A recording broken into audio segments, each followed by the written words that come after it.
नमस्कार साथियों, मैं ब्रजेश ब्रज एकेडमी 1 में आपका हार्दिक स्वागत करता हूं। साथियों, हम साइंस में आपका पहले जो चैप्टर है, आपका पहला चैप्टर रासायनिक अभिक्रिया एवं समीकरण, इसका पार्ट 1 में हम जान चुके हैं कि रासायनिक अभिक्रिया क्या होती है, रासायनिक समीकरण क्या होता है एवं रासायनिक समीकरण को हम बैलेंस कैसे करते हैं, रासायनिक समीकरण को संतुलित हम कैसे करते हैं। तो साथियों, आज इस वीडियो में हम जानेंगे रासायनिक अभिक्रिया के प्रकारों के बारे में कि रासायनिक अभिक्रिया आपका कितने प्रकार की होती हैं और उनका क्या प्रॉपर्टी होती है, उनके क्या गुण होते हैं। तो आइए हम शुरू करते हैं। आपका रासायनिक अभिक्रिया का जो पहला प्रकार है वो है आपका संयोजन अभिक्रिया। संयोजन अभिक्रिया, संयोजन अभिक्रिया में क्या होता है आपका, जब दो या दो से अधिक पदार्थ आपस में मिलकर पदार्थ जो होंगे वो आपके यहाँ क्या होंगे, अभिकारक होंगे। आपस में मिलकर एकल उत्पाद बनाते हैं। एकल उत्पाद मीन्स आपका सिंगल प्रोडक्ट बनाते हैं, उसे संयोजन अभिक्रिया कहते हैं। उदाहरण के लिए हम समझते हैं आपका मैग्नीशियम जब ऑक्सीजन गैस से आपका अभिक्रिया करता है तो बनाता है आपका मैग्नीशियम ऑक्साइड। ठीक है, तो साथियों अब हम समझते हैं आपका संयोजन अभिक्रिया क्या होता है। जब दो या दो से अधिक पदार्थ मीन्स अभिकारक आपस में मिले और आपका एकल उत्पाद यानी सिंगल प्रोडक्ट बनाए, उसे ही हम संयोजन अभिक्रिया कहते हैं। उदाहरण के लिए क्या है आपका, जब आपका मैग्नीशियम ऑक्सीजन के साथ आपका अभिक्रिया करता है तो आपका मैग्नीशियम ऑक्साइड बनाता है, जो कि एक एकल उत्पाद है। अब हम दूसरे पार्ट की चर्चा करते हैं, आपका वियोजन अभिक्रिया। वियोजन अभिक्रिया, इसमें क्या होता है साथियों आपका, जब एकल पदार्थ मीन्स अभिकारक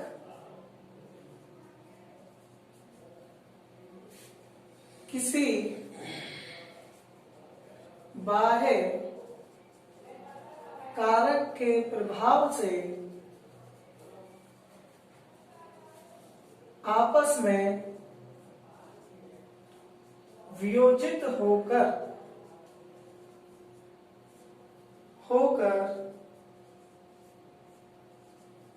नए उत्पाद बनाता है, उसे वियोजन अभिक्रिया डिकम्पोजिशन रिएक्शन, वियोजन अभिक्रिया कहते हैं। वियोजन अभिक्रिया कहते हैं। ठीक है, तो आइए साथियों अब आपका क्या है, वियोजन अभिक्रिया का हम एक उदाहरण लेते हैं। उदाहरण के तौर पर जब आप पोटेशियम क्लोरेट को KClO3 को क्या करते हो, गर्म करते हो, तब ये आपका KCl प्लस ऑक्सीजन में क्या हो जाता है, ब्रेक हो जाता है। ठीक है जी, वियोजन अभिक्रिया को एक और बार हम समझते हैं। जब आपका एकल पदार्थ यानी एकल अभिकारक किसी बाह्य कारक के प्रभाव से आपस में वियोजित होकर नए उत्पाद बनाता है, उसे वियोजन अभिक्रिया कहते हैं। बाह्य कारक का मतलब क्या है आपका, जब इसको हम क्या करते हैं, आपका हीट करते हैं, इसको हम गर्म करते हैं, तब जाके आपका ये क्या होता है, डिकम्पोज होता है और आपका दो अन्य नए पदार्थ आपका बनाता है। हो जाएगा। आइए साथियों अब बात करते हैं हम रासायनिक अभिक्रिया के प्रकारों की सीरीज में थर्ड प्रकार की। थर्ड क्या होता है आपका? विस्थापन अभिक्रिया। विस्थापन अभिक्रिया, इसको हम डिस्प्लेसमेंट रिएक्शन भी आपका बोलते हैं इंग्लिश में, ठीक है। विस्थापन अभिक्रिया आपका क्या होता है? जब कोई एक तत्व किसी दूसरे तत्व को उसके यौगिक में से विस्थापित कर देता है, विस्थापित कर देता है तथा स्वयं अपना स्थान वहां ग्रहण कर लेता है, तो उसे विस्थापन अभिक्रिया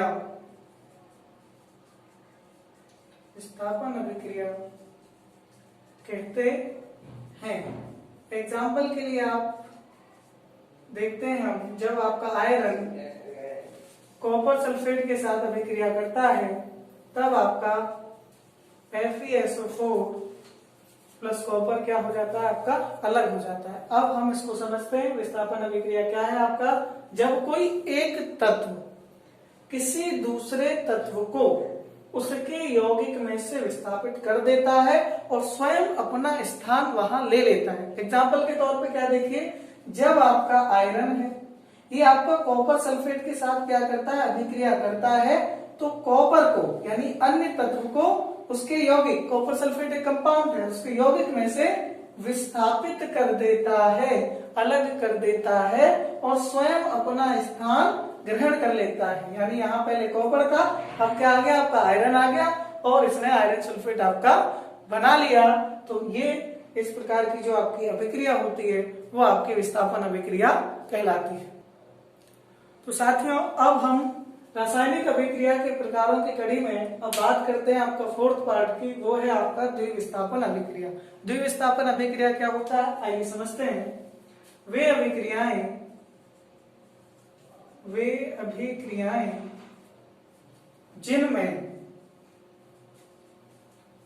आयनों का आदान प्रदान होता है, आदान प्रदान होता है, द्विविस्थापन अभिक्रियाएं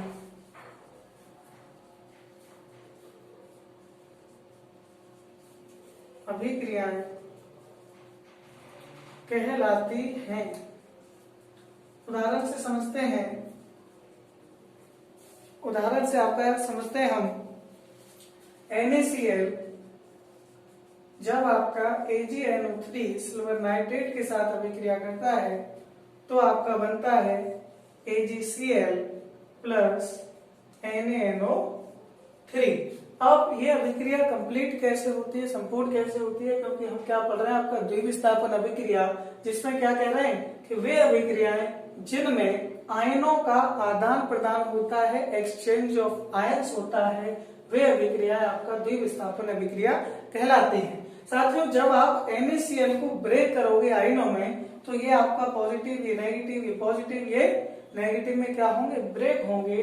तब क्या होगा? आपका जो पॉजिटिव वाला है वो नेगेटिव के पास जाएगा और यहां से जो पॉजिटिव वाला है वो इधर नेगेटिव के पास जाएगा और आपका बनाता है AgCl and NaNO3 sodium nitrate.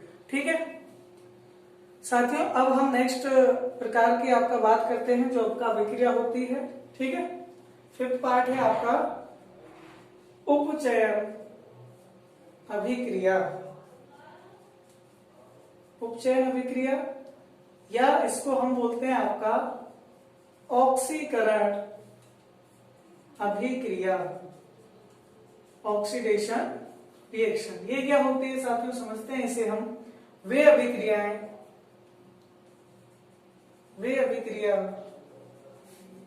जिनमें ऑक्सीजन की वृद्धि होती है या हाइड्रोजन की कमी होती है, उपचयन अभिक्रिया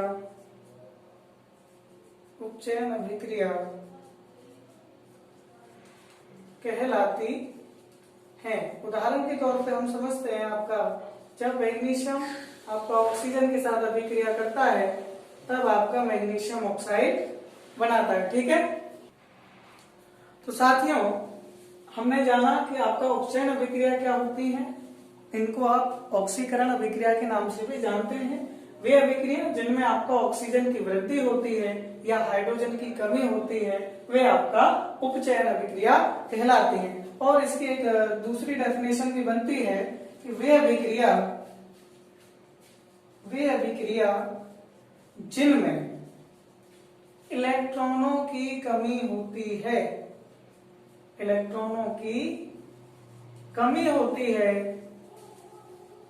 वे आपका उपचयन अभिक्रिया कहलाती हैं। उपचयन अभिक्रिया कहलाती हैं। फॉर एग्जाम्पल आप समझिए, मान लीजिए आपका क्या है, मैग्नीशियम है। ठीक है, ये क्या कर रहा है, आपका ब्रेक हो रहा है Mg डबल पॉजिटिव में और 2 इलेक्ट्रॉन ये आपका किसी अन्य एलिमेंट को दे रहा है, किसी अन्य पदार्थ को दे रहा है। तो वहां आपका क्या हो रहा है, इस पे इलेक्ट्रॉनों की कमी हो रही है क्योंकि इसमें से इलेक्ट्रॉन आपके जा रहे हैं। तो यहाँ आपका मैग्नीशियम का क्या हो रहा है, उपचयन ऑक्सीकरण हो रहा है। ठीक, तो आइए साथियों अब आपका बात करते हैं हम आपका 6 जो टाइप है रासायनिक अभिक्रिया का, वो है आपका अपचयन अभिक्रिया। साथियों जो आपका अपचयन अभिक्रिया है वो उपचयन अभिक्रिया का अपोजिट है, उसका उल्टा है। ठीक है, समझते हैं क्या है। वे अभिक्रियाएं जिनमें ऑक्सीजन की कमी होती है, यहां क्या होता है आपका ऑक्सीजन की कमी होती है, और या हाइड्रोजन की वृद्धि होती है,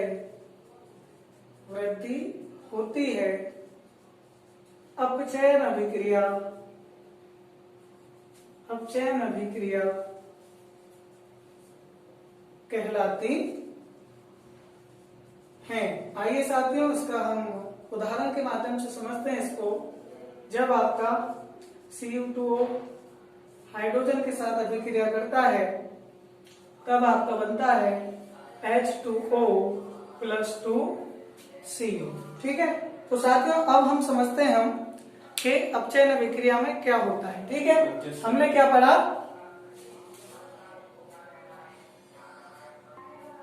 तो साथियों समझते हैं हम आपका अपचयन अभिक्रिया में क्या होता है।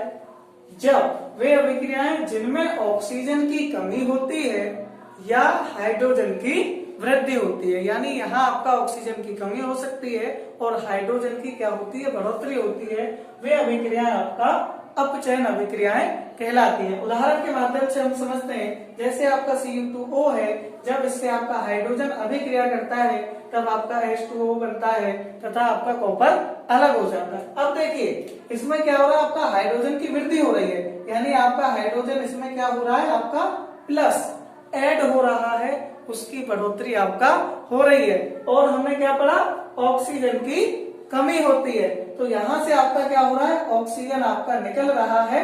तो ये आपका Cu2O में से ऑक्सीजन आपका अलग हो गया और हाइड्रोजन क्या हुआ, आपका ऑक्सीजन से जुड़ गया, उसमें आपका हाइड्रोजन की वृद्धि हुई। तो ये आपका एक अपचयन अभिक्रिया का उदाहरण था। और दूसरी डेफिनेशन हम इसकी क्या समझेंगे, वे अभिक्रिया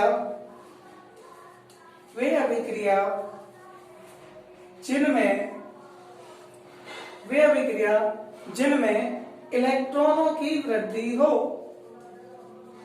वे अभिक्रिया जिनमें इलेक्ट्रॉनों की वृद्धि होती है,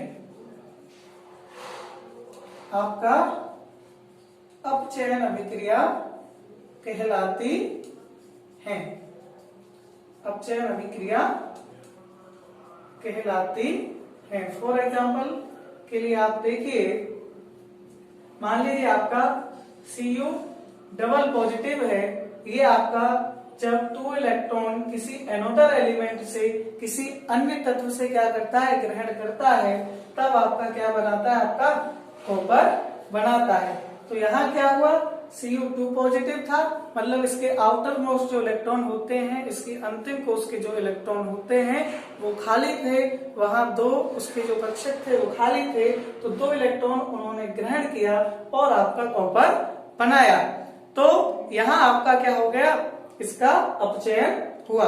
तो साथियों, आज आपने जाना रासायनिक अभिक्रिया के प्रकारों के बारे में और उनको आपने समझा। अगर आपने मेरा पहला वीडियो नहीं देखा है, रासायनिक अभिक्रिया क्या होती है, रासायनिक समीकरण क्या होते हैं, तो उनको पार्ट फर्स्ट आप इस वीडियो का जरूर देखिएगा। सेकंड पार्ट में आपने रासायनिक अभिक्रिया के प्रकारों के बारे में जाना, और थर्ड पार्ट में जो हमारी नेक्स्ट वीडियो आएगी उसमें हम आपको बताएंगे जो इस चैप्टर के कुछ और अन्य महत्वपूर्ण बिंदु हैं, उनके बारे में हम चर्चा करेंगे। तो साथियों, अगर आपको वीडियो अच्छा लगा हो तो वीडियो को लाइक कीजिए और हमारे चैनल ब्रज एकेडमी 1 को सब्सक्राइब जरूर करें और इस वीडियो को ज्यादा से ज्यादा लोगों तक पहुंचाएं। मैं ब्रजेश आपका हार्दिक अभिनंदन करता हूं। बहुत बहुत धन्यवाद।